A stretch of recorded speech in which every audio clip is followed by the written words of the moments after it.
Assalamualaikum warahmatullahi wabarakatuh. A'udzu billahi minasyaitonir rajim. Bismillahirrahmanirrahim. Alhamdulillahirabbil alamin.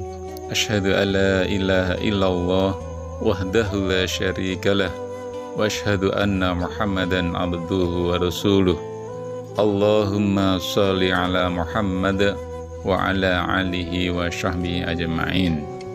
Rabbi shrah li sadri wa yassir li amri wahlul 'uqdatam min lisani yafqahu qawli, amma ba'du. Sahabat YouTube pada sugeng yang dirahmati Allah, syukur alhamdulillah kita masih dapat jumpa kembali di channel kita, channel kesayangan ini, dalam keadaan sehat walafiat, tak kurang suatu apapun. Amin. Sholawat serta salam tak lupa selalu kita haturkan kepada junjungan kita Nabi Agung Muhammad Sallallahu Alaihi Wasallam, yang telah menunjukkan kepada kita yaitu dari jalan kegelapan menuju jalan yang terang benderang, serta tak lupa yang selalu kita nantikan syafaatnya di yaumul akhir kelak. Amin ya rabbal alamin. Sahabat YouTube Pakde Sugeng yang dirahmati Allah, harapan dan doa kami semoga sahabat YouTube Pakde Sugeng semuanya yang menonton video ini selalu diberikan kesehatan, dilapangkan rezekinya, dipanjangkan umurnya, serta diampuni semua dosa-dosanya oleh Allah Subhanahu wa Ta'ala. Amin. Amin ya rabbal alamin. Sahabat YouTube Pakde Sugeng yang dirahmati Allah, membangun rumah tangga yang sakinah mawaddah warahmah merupakan tujuan dan cita-cita bagi semua pasangan suami maupun istri. Namun perlu disadari bahwa tidak semua dalam kehidupan rumah tangga seseorang bisa berjalan mulus seperti yang kita inginkan. Karena cobaan dari rintangan akan selalu hadir dalam rumah tangga kita. Oleh karena itu, diperlukan kesadaran untuk selalu bisa menjaga keharmonisan dalam berumah tangga. Seperti yang kita ketahui, dalam rumah tangga sendiri terdapat perbedaan kedudukan untuk suami dan juga untuk istri. Akan tetapi, dalam hal ini, seorang istri mempunyai kedudukan yang cukup istimewa dalam rumah tangga, terutama istri yang solehah. Rasulullah Shallallahu Alaihi Wasallam pernah bersabda, dunia itu penuh dengan kenikmatan, dan sebaik-baiknya kenikmatan dunia yaitu istri yang solehah. Hadis riwayat Muslim. Firman Allah Subhanahu wa Ta'ala yang tertuang dalam Al-Quran Surat An-Nisa ayat 34, yaitu kaum laki-laki itu adalah pemimpin bagi kaum wanita. Oleh karena Allah telah melebihkan sebagian mereka laki-laki atas sebagian yang lain, wanita, dan karena mereka laki-laki telah menafkahkan sebagian dari harta mereka. Sebab itu, maka wanita yang solehah ialah yang taat kepada Allah, lagi memelihara diri ketika suaminya tidak ada. Oleh karena Allah telah memelihara mereka, wanita-wanita yang kamu khawatirkan nuzuznya, maka nasihatilah mereka dan pisahkanlah mereka di tempat tidur mereka, dan pukullah mereka. Kemudian, jika mereka mentaatimu, maka janganlah kamu mencari-cari jalan untuk menyusahkannya. Sesungguhnya Allah Maha Tinggi lagi Maha Besar. Dalam ayat tersebut sudah jelas dikatakan bahwasanya laki-laki merupakan pemimpin dalam setiap rumah tangga. Akan tetapi, tanpa kita sadari, dalam kehidupan keluarga tak jarang para suami melakukan tindakan yang menyimpang dari ketentuan Allah Subhanahu wa Ta'ala dan telah melanggar hak-hak istrinya. Oleh karena itu, para suami perlu mengetahui perbuatan-perbuatan yang dilarang oleh agama Islam, dikatakan sebagaimana tindakan dosa suami terhadap istri. Apa saja dosa suami terhadap istri tersebut? Yang pertama, yaitu seorang suami tidak mengajarkan ilmu agama. Mengajarkan ilmu agama kepada istri maupun anak-anaknya adalah kewajiban bagi seorang suami. Karena dalam hal ini, kewajiban suami adalah untuk memelihara diri dan keluarganya dari pedihnya azab kubur dan siksa api neraka yang tertuang di dalam surat At-Tahrim ayat 6. Allah Subhanahu wa Ta'ala berfirman, "Hai orang-orang yang beriman, peliharalah dirimu dan keluargamu dari siksa api neraka yang bahan bakarnya adalah manusia dan batu. Penjaganya malaikat-malaikat yang kasar, keras, dan tidak mendurhakai Allah terhadap apa yang diperintahkannya kepada mereka dan selalu mengerjakan apa yang diperintahkan." Dalam ayat tersebut sudah jelas dikatakan bahwa kewajiban seorang suami adalah mengajarkan istri dan anak-anaknya akhlak yang baik supaya keluarganya bisa terhindar dari siksa api neraka. Dosa suami yang berikutnya, yang kedua, tidak merasa cemburu. Ada kalanya sifat cemburu sangat diperlukan, terutama ketika kita sudah berumah tangga. Selain bisa menjadi bumbu-bumbu cinta dalam rumah tangga, rasa cemburu dari suami juga bisa menjaga keluarganya dari sifat dan sikap yang kurang terpuji. Akan tetapi juga harus diperhatikan cemburu kepada pasangannya juga tidak dianjurkan secara berlebihan, sehingga malah bisa menyebabkan perselisihan yang berujung keretakan dalam rumah tangga.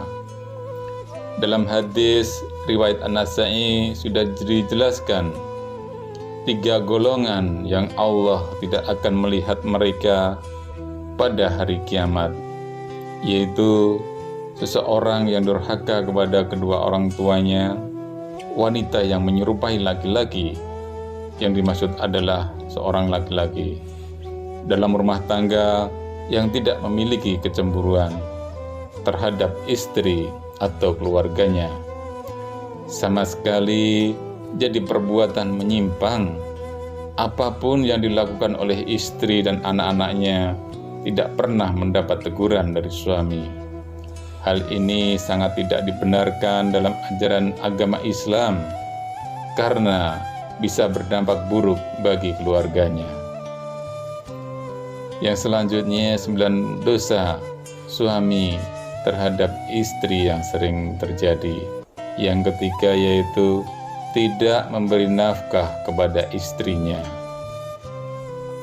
Ini sudah sangat banyak terlihat pada masyarakat kita, suami yang tak malu menelantarkan anak istrinya tanpa diberikan nafkah lahir. Justru malah si istri yang diminta untuk bekerja.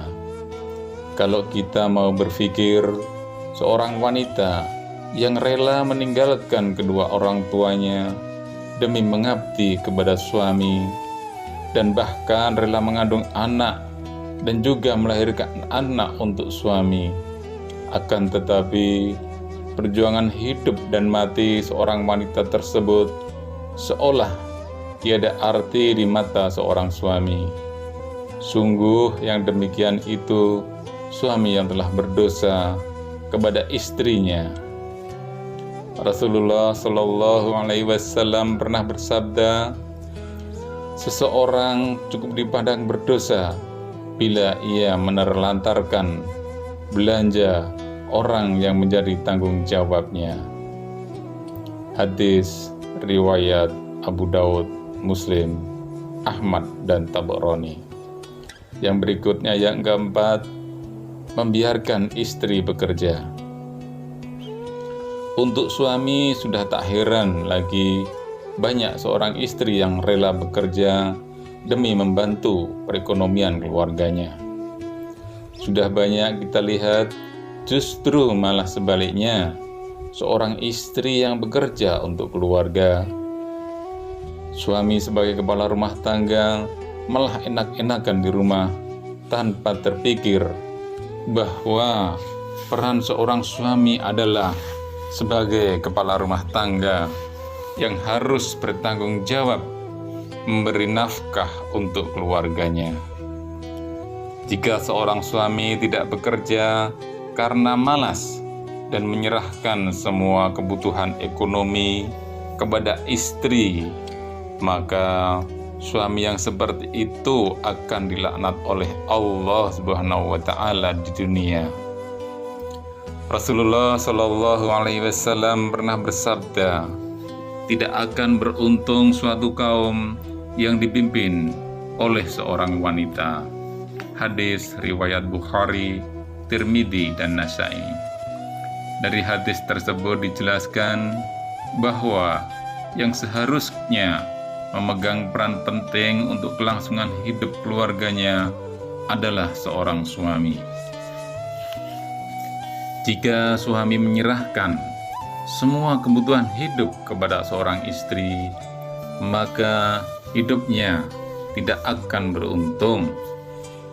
Untuk itu, bagi para suami dan calon menjadi suami, sebaiknya berpikir secara matang sebelum memutuskan untuk menjalin keluarga yang sakinah, mawaddah, warahmah.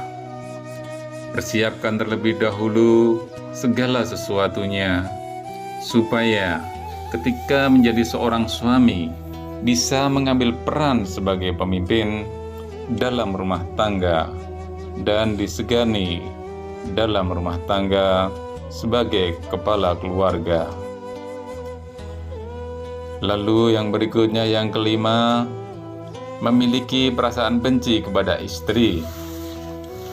Perlu diketahui bahwa perasaan benci berbeda dengan perasaan cemburu.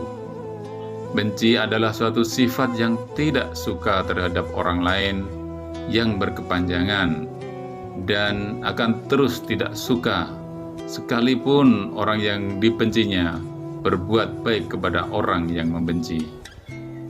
Sedangkan perasaan cemburu adalah rasa curiga atau kurang percaya kepada seseorang, termasuk juga dalam hal ini adalah istrinya sendiri.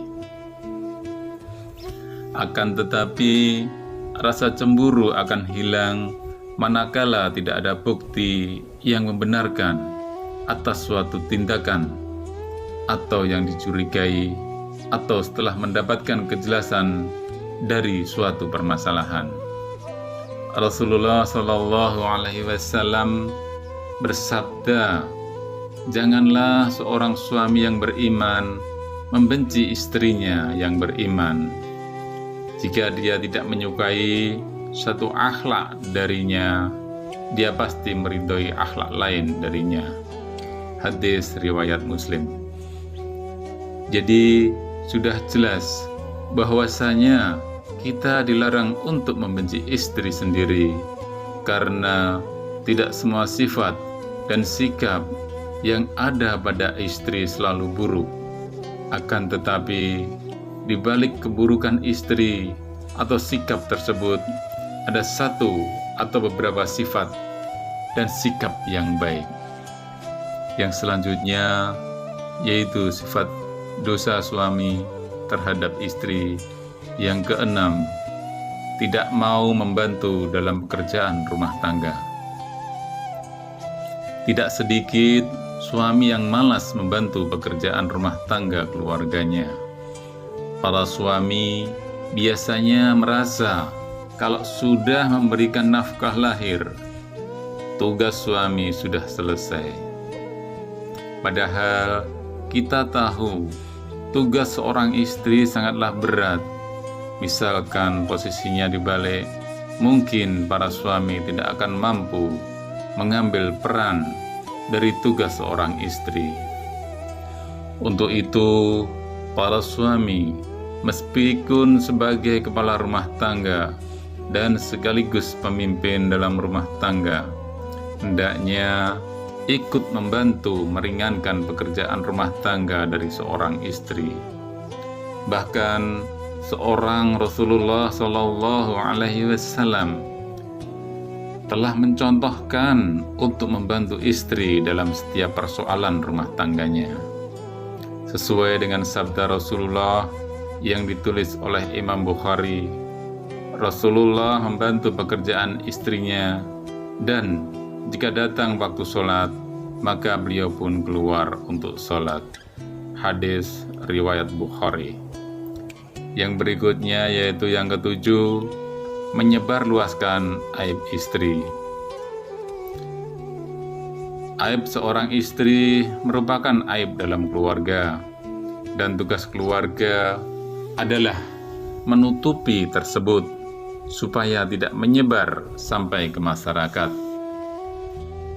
Akan tetapi jarang ada seorang suami yang malah menyebarluaskan aib seorang istri kepada seorang lain, dan ini sangatlah tidak dibenarkan. Dalam ajaran agama tertentu, dalam ajaran agama, terutama agama Islam, Rasulullah Shallallahu Alaihi Wasallam pernah bersabda, sesungguhnya di antara orang yang paling buruk kedudukannya di sisi Allah pada hari kiamat adalah seseorang yang menggauli istrinya dan istrinya menggaulinya, kemudian dia menyebarkan rahasia-rahasia istrinya. Hadis riwayat Muslim. 9 dosa yang berikutnya, yang ke-8 yang dilakukan oleh suami yaitu menyakiti istri secara fisik. Hal ini masih saja terjadi pada masyarakat kita. Perbuatan memukul, menendang, atau menyakiti istri secara fisik malah banyak dilakukan oleh para suami. Ini biasanya terjadi karena ketidaksadaran diri dari seorang suami karena pengaruh masalah keuangan dalam rumah tangga, tekanan dari suatu pekerjaan, dan lain sebagainya. Menyakiti istri secara fisik merupakan dosa yang sangat besar dalam pandangan Islam, karena wanita merupakan kaum yang halus, dilindungi karena kelemahannya. Rasulullah Shallallahu Alaihi Wasallam bersabda, hendaklah engkau memberinya makan jika engkau makan. Rasulullah Shallallahu Alaihi Wasallam bersabda, hendaklah engkau memberinya makan jika engkau makanan, memberinya pakaian jika engkau berpakaian, tidak memukul wajah, tidak menjelek-jelekannya. Hadis riwayat Ibnu Majah. Yang kesembilan, yang terakhir, yaitu meremehkan kedudukan istri. Yang dimaksud meremehkan kedudukan istri adalah para suami yang mentang-mentang sudah memberikan nafkah lahir, kemudian meremehkan posisi istri yang mungkin saja tidak bekerja karena harus mengurus rumah tangga. Dalam hal ini masih terlihat di masyarakat kita sampai sekarang. Saya berharap untuk para suami dan calon menjadi suami tidak meremehkan kedudukan seorang istri dalam rumah tangga, karena kita semua tahu kedudukan istri ibarat tiang dalam sebuah bangunan. Untuk itu sasaran, karena khususnya bagi para suami, mulai sekarang bantulah seorang istri dalam rumah tangga.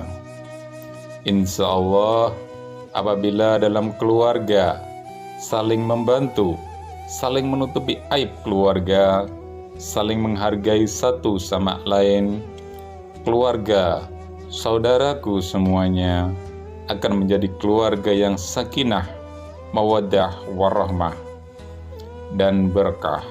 Amin ya rabbal alamin. Sahabat YouTube Pade Sugeng yang dirahmati Allah, demikian yang dapat kami sampaikan. Mudah-mudahan bermanfaat serta menambah wawasan kita, dan semoga Allah Subhanahu wa Ta'ala meridhoi serta mengampuni dosa-dosa kita semua. Subhanakallahumma wa bihamdika asyhadu alla ilaha illa anta astaghfiruka wa atubu ilaik. Wallahu a'lam bishawab. Wassalamu alaikum warahmatullahi wabarakatuh.